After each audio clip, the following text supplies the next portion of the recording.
Big boss എന്ന show നിർത്തിക്കളയേണ്ട സമയം പണ്ടേ കഴിഞ്ഞുവെന്ന് ഞാൻ പലപ്പോഴായിട്ടും പറഞ്ഞിട്ടുണ്ട്. അതിൻ്റെ ഏറ്റവും പ്രധാനപ്പെട്ട കാര്യം എന്ന് പറയുന്നത് ഈ ഒരു ഷോയുടെ വാർത്തകൾ നിരവധി യൂട്യൂബേഴ്സ് ഇങ്ങനെ ചെയ്തുകൊണ്ടേയിരിക്കുമ്പോൾ അവർക്കൊരു വിഷയം കിട്ടുന്നു, പൈസ കിട്ടുന്നു. അതിലുപരി അതിലും പ്രധാനപ്പെട്ട ഒരുപാട് കാര്യങ്ങൾ നമ്മുടെയൊക്കെ ശ്രദ്ധയെ ആകർഷിക്കേണ്ട അല്ലെങ്കിൽ ദൈനംദിന ജീവിതത്തെ ബാധിക്കുന്ന ഒരുപാട് വിഷയങ്ങളുണ്ട്.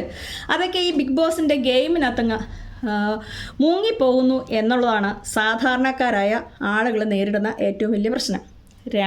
ഈ ഷോ തികച്ചും സ്ത്രീ വിരുദ്ധതയും ധാർമ്മികതയൊന്നും ഇല്ലാത്ത സാധനമാണ്. അതിനകത്ത് ഏറ്റവും കുരുട്ട് ബുദ്ധി പിടിച്ചതും മനസാക്ഷി ഇല്ലാത്തതുമായ വ്യക്തിയാണ്. അല്ലെങ്കിൽ പല ആളുകൾ ഒരുമിച്ച് കൂടുന്നു, മാനസികമായിട്ട് ഒരു ഒറ്റപ്പെടൽ നേടുമ്പോൾ അതിലെങ്ങനെയാണ് ഒരു വ്യക്തി വിജയിക്കുന്നതെന്ന് കാണിച്ചു കൊടുക്കുന്ന ഒരു ഗെയിമാണ്. ഒപ്പം നിൽക്കുന്നവർക്കിട്ട് പാരവെക്കുക, കുറ്റം പറയുക, അങ്ങനെ ഉപദ്രവിക്കുക, എങ്ങനെയെങ്കിലും 50 ലക്ഷം രൂപയും കൊണ്ട് വീട്ടിൽ വരുന്നവന് വിജയമാണെന്ന് അംഗീകരിക്കുന്ന ഈ പ്രവണത തന്നെ നമ്മളുടെ മൂല്യങ്ങൾക്ക് എതിരാണ്. മൂന്നാമതായിട്ട് നമ്മൾ മനസ്സിലാക്കേണ്ട കാര്യം, പലപ്പോഴും ഈ മത്സരത്തിൽ പങ്കെടുത്ത മത്സരാർത്ഥികൾ തന്നെ ഇത് തികച്ചും അനീതിയാണ്, ആളുകളുടെ വോട്ട് വാങ്ങിയിട്ടൊന്നും അല്ല ചെയ്യുന്നത്, അങ്ങനെയാണ് ഇങ്ങനെയാണെന്ന് പറഞ്ഞ് ഈ ഷോയ്ക്കെതിരെ വൃത്തികെട്ട പരാമർശങ്ങൾ നടത്തിയിട്ടുണ്ട്. അനീതിയാണ് അവിടെ നടക്കുന്നതെന്ന് പറയുന്നു. ഇതിനകത്ത് പങ്കെടുക്കുന്ന ആണും പെണ്ണുമായ വ്യക്തികൾ ഒരുപാട് സൈബർ ബുള്ളിങ്ങിന് ഇരയാകുന്നു. ഇനിയുള്ള പ്രശ്നമാണ് ഏറ്റവും പ്രധാനം. അഖിൽ മാരാർ എന്ന് പറയുന്ന മുൻ മത്സരാർത്ഥി, അയാൾ തികച്ചും സ്ത്രീ വിരുദ്ധത കൊണ്ടു നടക്കുന്ന ഒരു വ്യക്തിയാണ്. സത്യത്തിൽ ഒരു മെയിൽ ഷോവനിസ്റ്റ് എന്ന് തന്നെ വിശേഷിപ്പിക്കേണ്ട ഒരു വ്യക്തിയാണ്. അയാൾ പറഞ്ഞത് എന്താണ്?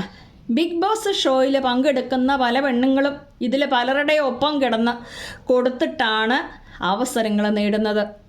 എത്ര ചീപ്പായിട്ടുള്ള പരാമർശമാണ്. അയാൾക്ക് അങ്ങനെ ഉറപ്പുണ്ടെങ്കിൽ ഇന്ന വ്യക്തി എന്ന് പേരെടുത്ത് പറയണം, അതിനുള്ള ആർജവും കാണിക്കണം. ഇല്ല എങ്കിൽ ആ വ്യക്തിയെ തിരിച്ചറിയാൻ പറ്റുന്ന സൂചനകൾ നൽകണം. അഖിൽ മാരാർ ഇങ്ങനെ പറഞ്ഞതുകൊണ്ട് ഈ മത്സരത്തിൽ പങ്കെടുത്ത അല്ലെങ്കിൽ പങ്കെടുത്തുകൊണ്ടിരിക്കുന്ന മിക്കവാറും എല്ലാ സ്ത്രീകളും അല്ലെങ്കിൽ മിക്കവാറും എല്ലാ സ്ത്രീകളെയും അവരിൽ പലരും ലൈംഗികമായിട്ട് ദുരുപയോഗിച്ചു എന്നുള്ള രീതിയിലുള്ള സംസാരവും കാഴ്ചപ്പാടും ആളുകളുടെ ഇടയിലേക്ക് വന്നു കഴിഞ്ഞു. പലരും ഈ ഒരു മുൻവിധിയോടെയാണ് അവിടെയുള്ള അല്ലെങ്കിൽ മത്സരത്തിൽ പങ്കെടുക്കുന്ന പെണ്ണുങ്ങളെ കാണുന്നത്. അപ്പോൾ ഇവരുടെയൊക്കെ സമൂഹത്തുള്ള ഇമേജ് മൊത്തം അങ്ങ് പോവുകയാണ് ചെയ്യുന്നത്. അതായത് ആണുങ്ങൾ ആരും കൂട്ടത്തിൽ കിടന്ന് കൊടുക്കുന്നില്ല എന്നും പെണ്ണുങ്ങളൊക്കെ പലരുടെയും കൂടെ കിടന്ന് കൊടുത്തിട്ടാണ് അവസരം നേടുന്നത്. അതുപോലെ അവർക്ക് ഓരോ ദിവസം കൊടുക്കുന്ന ശമ്പളം അല്ലെങ്കിൽ കൂലി അല്ലെങ്കിൽ പ്രോഫിറ്റ് അതിൻ്റെ ഒരു വീതം കമ്മീഷൻ അടിക്കുന്നു. ഇത്തരത്തിലുള്ള ആരോപണങ്ങളൊക്കെ പറയണമെങ്കിൽ അത് തെളിവ് സഹിതം നിരത്തി പറയണം. ഒരു ആരോപണം ഉന്നയിച്ചിട്ട് കാര്യമൊന്നുമില്ല. കേസ് വന്നത് എനിക്കൊന്നിനും പേടിയില്ല, മരിക്കാൻ പ്രശ്നമില്ല എന്ന് പറയുന്നവൻ കേസ് വന്നാൽ അതിനെ നേരിടാനുള്ള കാര്യങ്ങൾ തെളിവ് സഹിതം പറയണമെന്നേ. അത് പറയാണ്ടിരുന്നിട്ട് കുറേ പെണ്ണുങ്ങളെ എന്ന് പറയുമ്പോൾ അതിനകത്ത് പങ്കെടുത്ത മുൻ മത്സരാർത്ഥി ശോഭ മാരാർ ഉദ്ദേശിച്ച് എന്നെ തന്നെയാണെന്ന് പറഞ്ഞ് കരഞ്ഞു വിളിച്ച് മറ്റ് പല ചാനലുകളുടെ നടക്കുന്നു. എന്തിനാണ് ഇത്തരത്തിലുള്ള പ്രശ്നം ഉണ്ടാക്കുന്നത്? സ്ത്രീകളോട് താല്പര്യമില്ല, വീട്ടിലിരിക്കുന്ന ഭാര്യയോട് ബഹുമാനമില്ല എങ്കിൽ അത് അയാളുടെ നിലപാട് കൊണ്ട് വർത്താനം കൊണ്ടൊക്കെ മനസ്സിലാവും. അത് അങ്ങനെ പറഞ്ഞാൽ പോരെ. ഇതിനകത്ത് ഇല്ലെങ്കിൽ തെളിവ് സഹിതം പറയണം. പിന്നെ ഇതൊരു അവിഞ്ഞ പ്രോഗ്രാമാണ്. സാധാരണ ഇതിൻ്റെ പ്രേക്ഷകരെന്ന് പറയുന്നത് ബുദ്ധിശക്തി ഉള്ളവരോ ഇല്ലെങ്കിൽ ഇതുമായിട്ട് ബന്ധപ്പെട്ട കുറേ യൂട്യൂബേഴ്സ് കുത്തിയിരുന്ന് കാണും. ഇല്ലെങ്കിൽ അങ്ങനെ ഓഡിയൻസിന് ഉണ്ടാക്കാൻ താല്പര്യമുള്ളവർ ചുമ്മാ പണിയില്ലാണ്ട് കുത്തിയിരിക്കുന്ന കുറേ ആളുകൾ കാണുമെന്നല്ലാതെ കാര്യമായിട്ട് ജോലിയോ ചിന്താശേഷിയുള്ള ആളുകളൊന്നും കാണിയല്ല. പിന്നെ സീരിയൽ കണ്ടുകൊണ്ടിരിക്കുന്ന കുറച്ച് സ്ത്രീകൾക്കൊരു ടൈം പാസ് എന്നുള്ളതൊക്കെ ഞാൻ മനസ്സിലാക്കുന്നുള്ളൂ. കാരണം ഇന്ന് വരെ ഈ ബിഗ് ബോസ് ഒരു ഷോയുടെയും ഒരു സീസണും തികച്ച് കാണുകയോ ഒരു എപ്പിസോഡ് പോലും തികച്ച് കാണുകയോ ചെയ്യാത്ത ഒരാളാണ് ഞാൻ. പിന്നെ ഇതിനെക്കുറിച്ചുള്ള റിവ്യൂസ് കാണും. കാരണം എന്നാ എല്ലാ ദിവസവും ഈ ചവറ് പോലെ ഈ ന്യൂസ് തന്നെയാണ് വന്നുകൊണ്ടിരിക്കുന്നത്. സത്യത്തിൽ കേസ് കോടതി പോയിട്ടുണ്ട് ഇതിനകത്ത് അടിപിടിയെക്കുറിച്ചും ബഹളത്തെക്കുറിച്ചും പ്രശ്നങ്ങളെക്കുറിച്ചും. പണത്തിന് മീതെ മരുന്ന് പറക്കലാത്തതുകൊണ്ടാണ് അതിൻ്റെ പേര് കേസെടുക്കാത്തത്. ഇപ്പോൾ എന്തായി? ഇതിനകത്ത് അവതാരകനായ മോഹൻലാലിൻ്റെ പേര് തന്നെ ചീത്തയായിട്ടുണ്ട്. അയാൾക്കെതിരെ ഭയങ്കരമായിട്ട് തെറിവിളികൾ നടന്നുകൊണ്ടേയിരിക്കുന്നു. ഇല്ലെങ്കിൽ അവിടെയുള്ള പെണ്ണുങ്ങളെ മോഹൻലാൽ ഉൾപ്പെടെ ഉപയോഗിച്ചുകൊണ്ടിരിക്കുകയാണ് എന്ന തരത്തിലുള്ള വാർത്തകൾ പ്രചരിച്ചുകൊണ്ടിരിക്കുന്നു. പലപ്പോഴും നമുക്കറിയാം ഇവർ പറയുന്ന രീതിയിൽ വോട്ടിൻ്റെ അടിസ്ഥാനത്തിലാണെങ്കിൽ അവർ ചെയ്യുന്ന ഗെയിമിൻ്റെ ആക്ടിവിറ്റിയിൽ പങ്കെടുക്കുന്നതിൻ്റെയൊക്കെ ഒരു രീതിയിലാണെങ്കിൽ അവിടെ നിൽക്കാൻ അർഹതയില്ലാത്ത ഏതുകൊണ്ടേ പുറത്തു പോകേണ്ട ആളുകൾ ഇപ്പോഴും നിൽക്കുന്നുണ്ട്. അതൊക്കെ ഇതിനകത്തുള്ള ഈ പ്രോഗ്രാമിൻ്റെ വിശ്വാസ്യതയെ തകർത്ത് കളഞ്ഞിട്ടുള്ള കാര്യങ്ങളാണ്. അതുകൊണ്ട് ഇത്തരത്തിലുള്ള തട്ടിക്കൂട്ട് പരിപാടിയെ കാണുകയും ഇതിൻ്റെ ഓരോ ദിവസം വരുന്ന ഈ വൃത്തികെട്ട അപ്ഡേഷന് ചാനലുകളിൽ ഇല്ലെങ്കിൽ യൂട്യൂബേഴ്സിൻ്റെ ഈ കണ്ടൻറ്റ് കണ്ടുകൊണ്ട് സമയം കളയാതെ അതിലും പ്രധാനപ്പെട്ട എത്രയോ കാര്യങ്ങൾ കാണാൻ നമ്മുടെ മുന്നിൽ സമയം കിടക്കുന്നുണ്ട്. ഇത് ശരിക്കും നമ്മുടെ മനസ്സിനെയും സമയത്തെയും കൊന്ന് കളഞ്ഞുകൊണ്ടിരിക്കുന്ന ആർക്കും ഉപകാരമില്ലാത്ത ഒരു പ്രോഗ്രാമാണ്. ആർക്കാണ് ഉപകാരമുള്ളത്? ഈ പ്രോഗ്രാം മുഴുവൻ കണ്ടുകൊണ്ടിരിക്കുന്ന നമുക്ക് എന്തെങ്കിലും ഗുണമുണ്ടോ? ₹1 പോലും കിട്ടത്തില്ല. വേണമെങ്കിൽ വോട്ട് ചെയ്യാം. വോട്ട് ചെയ്ത് നിങ്ങളുടെ വോട്ട് കൊണ്ട് ഒരാൾക്ക് കിട്ടി, അവർക്ക് 50 ലക്ഷം കിട്ടി. അരമണിക്കൂർ 1 മണിക്കൂർ ഈ തല്ലിപ്പൊളി പ്രോഗ്രാം കണ്ടുകൊണ്ടിരുന്നല്ലോ എന്ത് മെച്ചമുള്ളത്?